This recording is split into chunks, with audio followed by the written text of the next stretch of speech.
Assalamualaikum warahmatullahi wabarakatuh.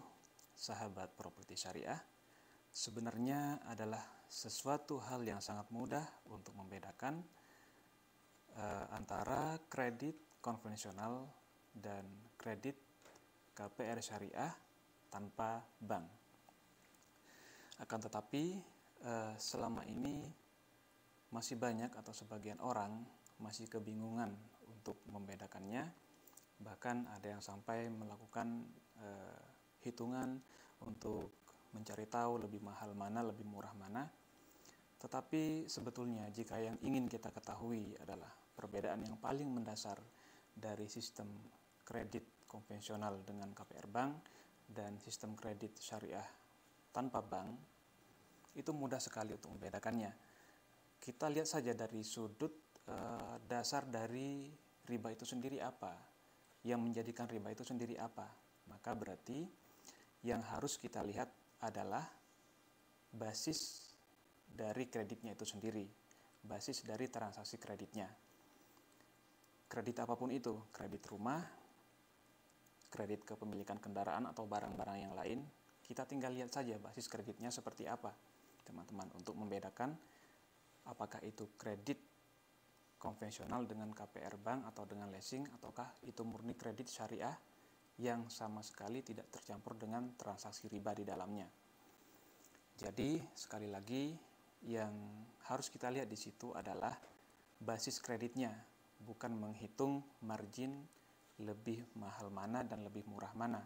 Misalnya kita bicara tentang proses kepemilikan unit rumah nih. Nah, dalam kredit syariah tentu saja bukan marginnya yang kita lihat untuk menentukan ini syariah atau bukan. Kalau mahal, mungkin kita anggap wah ini riba. Kalau lebih murah berarti syariah. Bukan begitu kesimpulannya, bukan begitu intinya, bukan di situ esensi dari riba atau tidaknya sebuah transaksi kredit, teman-teman. Seperti yang saya sampaikan tadi, basisnya yang harus kita lihat, basis kreditnya, teman-teman, yang harus kita lihat. Nah, di sini saya mau sedikit jelaskan bahwa jika sebuah transaksi kredit itu basis dari kreditnya itu murni perdagangan, tidak tercampur dengan pinjaman, maka itulah yang syariah. Contohnya kita kredit unit rumah nih, teman-teman. Kita kredit unit rumah kepada developer secara langsung tanpa ada pihak ketiga yang membiayai kredit tersebut. Kita akad jual beli rumah dengan cara cicil sekian tahun, harganya sekian, DP sekian, tenor sekian, angsuran per bulan sekian, sampai cicilan selesai harga tetap, maka itu kreditnya syariah. Ya, maka itu kreditnya syariah. Saya ulangi lagi, di sini tidak ada pihak ketiga yang terlibat dalam memberikan pinjaman dana, dalam memberikan kredit pinjaman dana, itu kredit syariah. Nah, beda lagi kalau kita misalnya melakukan kredit, tetapi di situ melibatkan pihak ketiga, teman-teman. Ada jual beli di situ, tapi juga ada pihak ketiga yang terlibat untuk memberikan kredit dana, di mana misalnya ketika kredit sebuah unit rumah, kita tidak lagi mencicil rumahnya sebetulnya, tetapi dengan adanya kehadiran pihak ketiga tadi yang memberikan kredit dana, sebetulnya di situ yang kita cicil bukan lagi rumahnya, tapi pinjaman dananya tadi yang kita cicil. Bisa kita lihat di sini, basis kreditnya itu berarti perdagangan tercampur dengan pinjaman. Nah, pinjaman uang itulah yang kita kemudian kredit kepada perbankannya, seperti itu, teman-teman. Jadi jelas ya, kalau kredit syariah, basis kreditnya adalah murni perdagangan tanpa ada campur tangan pihak ketiga yang memberikan pinjaman dana. Tapi kalau kreditnya itu syariah, tapi kalau kreditnya itu kredit konvensional atau KPR dengan bank, di sana ada transaksi atau basis kredit yang sifatnya pinjaman. Maka yang dicicil oleh konsumen adalah pinjamannya tersebut dengan bunga. Itulah yang membedakan antara KPR syariah dan KPR konvensional dengan perbankan, teman-teman. Kalau kita menitik beratkan perbedaannya pada mahal atau murahnya unit rumah, maka masalah harga itu sendiri adalah sesuatu yang relatif, karena harga itu sendiri bisa dipengaruhi oleh salah satunya adalah faktor kualitas dari rumah itu sendiri, ya teman-teman. Maka kalau Anda menjadikan mahal atau murah itu sebagai patokan untuk membedakan antara kredit syariah dan konvensional, maka bisa jadi rumah atau properti syariah itu lebih mahal disebabkan disebabkan kualitasnya yang memang lebih baik. Kenapa? Karena dalam properti syariah tidak ada pembatasan harga, teman-teman. Beda halnya kalau kita KPR, misalnya rumah subsidi dengan KPR perbankan, di dalamnya terdapat pembatasan harga dan tidak boleh KPR untuk rumah tipe tertentu, maksimal tipe 30 misalnya. Nah, untuk tipe 30 itu ada pembatasan harga. Dengan adanya pembatasan harga itu, maka akan berdampak secara langsung terhadap kualitas dari sebuah rumah. Maka wajar bila harga pokoknya juga lebih murah. Nah, seperti itu teman-teman. Memiliki harga pokok yang lebih murah dengan kualitas yang sangat terbatas, tetapi kemudian ketika Anda cicil dengan tenor sekian tahun, hitungan harga akhir ketika lunas dengan cicilan plus bunga, itu mungkin Anda menemukan harganya berkali-kali lipat dari harga pokoknya yang diakadkan di awal. Kenapa? Karena sistem pembelian kredit dan dengan sistem bunga itu tadi, teman-teman. Sedangkan dari segi kualitas rumah yang kita terima bisa jadi sangat minim atau di bawah standar, dan itu mengecewakan konsumen tentunya. Anda harus renovasi lagi, keluar biaya lagi, dan lain-lain. Nah, ini hal-hal detail yang harus teman-teman perhatikan dalam KPR rumah perbankan, terutama yang subsidi, ya teman-teman ya. Jangan hanya berpikir tentang DP yang lebih murah, angsuran yang lebih ringan, tenor lebih panjang, tetapi ada konsekuensi tersendiri yang ada di situ. Salah satunya adalah terkait dengan kualitas rumahnya itu sendiri, ya. Kualitas yang bisa jadi di bawah standar kelayakan, Anda menghuninya nanti kurang nyaman, kurang aman dalam jangka waktu panjang. Anda harus cepat-cepat melakukan renovasi agar rumah tersebut lebih layak, kan seperti itu. Tidak bermaksud untuk menjelekkan salah satu pihak, tidak. Kita hanya ingin menjelaskan fakta-fakta yang ada dan untuk menjadi pertimbangan teman-teman, ya. Kita hanya memberikan gambaran saja. Nanti teman-teman tetap mau ambil KPR perbankan karena memang kondisinya mungkin memungkinkan, hanya dengan cara itu bisa memiliki rumah, ya mau bagaimana lagi, kan seperti itu. Tapi kita hanya menjelaskan saja faktanya seperti apa. Nah, berbeda lagi dengan properti syariah.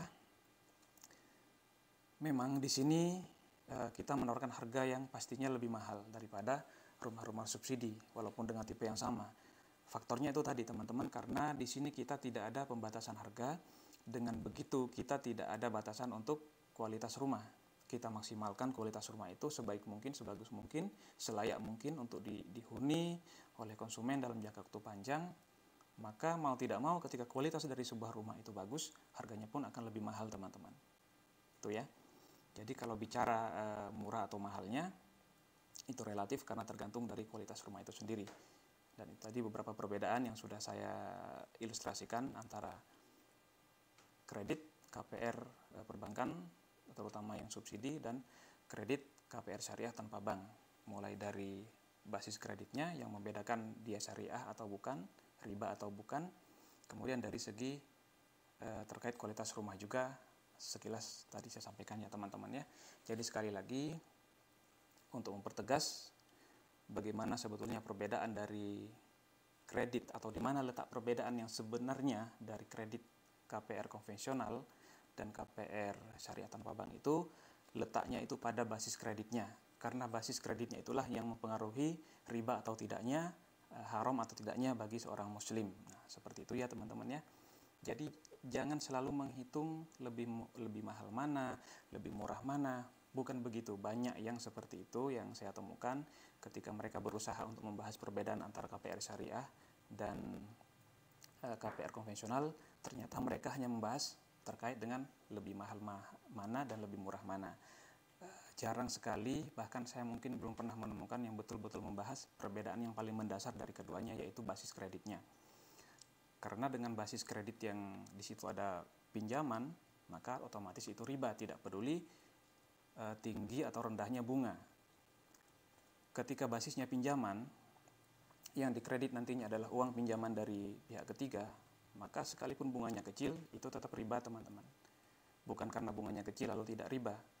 bukan karena lebih murah lalu syariah, bukan seperti itu, ya. Tapi sekali lagi ini masalah basis kreditnya apa. Kalau basis kreditnya itu murni perdagangan, tidak ada tercampur dengan akad atau transaksi pinjaman dana di situ, ya itulah yang syariah, ya. Murni perdagangan, hanya saja pembayarnya dengan cara dicicil. Nah, itu yang membedakan antara kredit syariah dan kredit konvensional. Itu yang paling mendasar, jangan ada yang salah paham lagi terkait ini, yang berusaha membanding-bandingkan antara kredit konvensional dan kredit syariah itu dari segi harganya lebih mahal atau lebih murah, ya. Itu perbandingan yang sangat-sangat tidak tepat dan tidak sesuai dengan fakta yang menjadikan dasar bahwa kredit konvensional itu riba dan kredit syariah itu tidak riba. Bukan itu perbandingannya, karena kalau itu Anda jadikan perbandingan, maka kesimpulannya pun akan salah juga.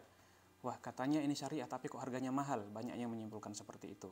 Kenapa menyimpulkan seperti itu? Karena itu tadi. Karena berusaha menyimpulkan berdasarkan lebih mahal atau lebih murahnya. Ya, seperti itu. Padahal yang mendasari riba atau tidaknya itu bukan itu. Tapi sekali lagi adalah basis kreditnya murni perdagangan ataukah tercampur dengan kredit yang sifatnya pinjaman dana. Karena yang disebut riba dalam Islam itu adalah pinjaman uang yang dikembalikan dengan imbal hasil. Itu yang disebut dengan riba. Sementara bila itu adalah murni perdagangan barang, entah itu unit rumah, kendaraan, dan lain-lain dengan cara kredit, itu sah-sah saja selama yang diperdagangkan itu murni berupa barang, ya. Selama itu transaksinya murni perdagangan atau al-bai' istilah dalam fikihnya.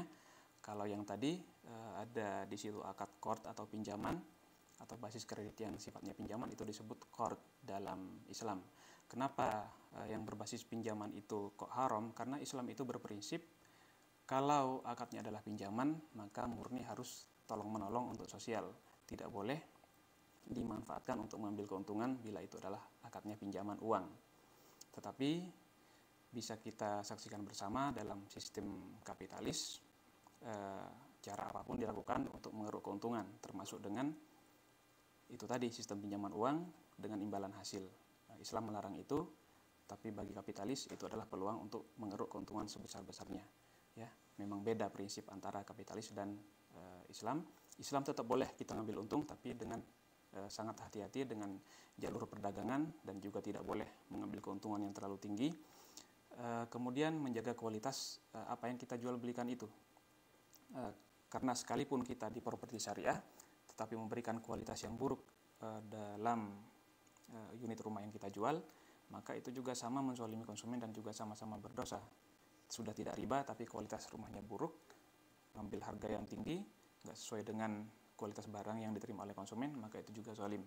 Jadi selain kita menjaga jangan sampai ada transaksi riba di dalamnya, di properti syariah itu juga menjaga kualitas unit rumah yang kita tawarkan agar betul-betul bisa memberikan kepuasan kepada konsumen sekaligus menghindarkan dari transaksi-transaksi riba yang sudah jelas dari ijma ulama itu merupakan sesuatu yang haram di dalam agama Islam. Itu bagi kita yang betul-betul ingin memegang prinsip ini, ingin menjaga diri kita dari hal-hal yang haram, karena itu suatu kewajiban dalam agama kita menjaga diri kita dari hal-hal yang haram, teman-teman. Lalu bagaimana kalau terpaksa? Nah, terpaksa ada hukumnya tersendiri. Jika memang betul-betul terpaksa, itu ada rukhsah atau keringanan. Karena agama Islam itu bukan agama yang zalim.